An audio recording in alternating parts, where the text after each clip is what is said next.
If you ever visit Dunluce Castle, you might be shown Maeve McQuillan's room at the top of a small tower. Maeve is said to haunt that room, to be heard to be found sweeping the floor at midnight, if you care to go there at midnight. It's a sad story.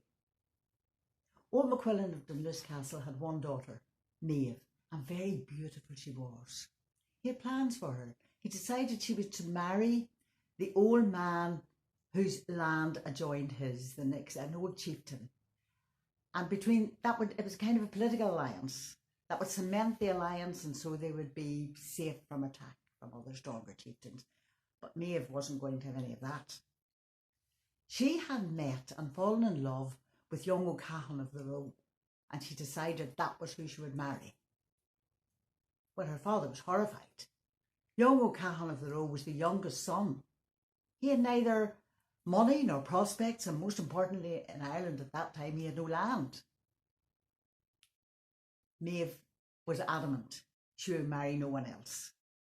And her father decided, in order to bring her to her senses, he would have her locked in the tower until she changed her mind. Because in those days, girls did what their fathers told them. Maeve was very strong-willed character.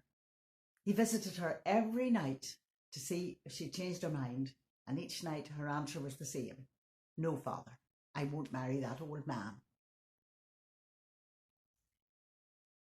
What her father didn't know, and he'd left her writing material and sewing material, and I wasn't a wicked man. He just wanted his daughter to do what she was told. And he'd left her the writing material, and so she was able to get messages out from her maidservant, who was clearly on Maeve's side. She was able to get messages to young O'Cahan, and they made a plan. O'Cahan would meet her underneath the castle. She bribed her jailers with her jewellery. She still had her rings and her necklaces, and she used those to bribe her jeweller. And that night they were to meet in the great cave underneath the castle. O'Cahan would bring a boat in, and her jailer would leave the door unlocked. And so it happened.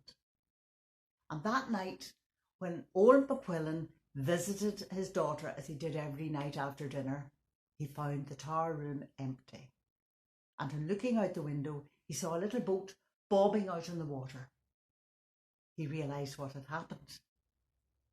And as we who live in these north coasts know, the sea can be very treacherous and can change very quickly.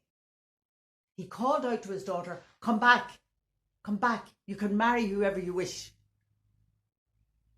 Too late.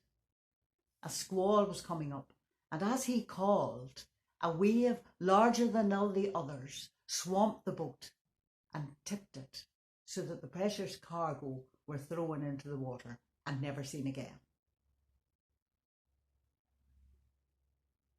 They say Maeve still haunts the castle. And why would she not? They also say that when the death of a McQuillan is imminent, Maeve can be heard crying her banshee wail on the wind. A sad story indeed.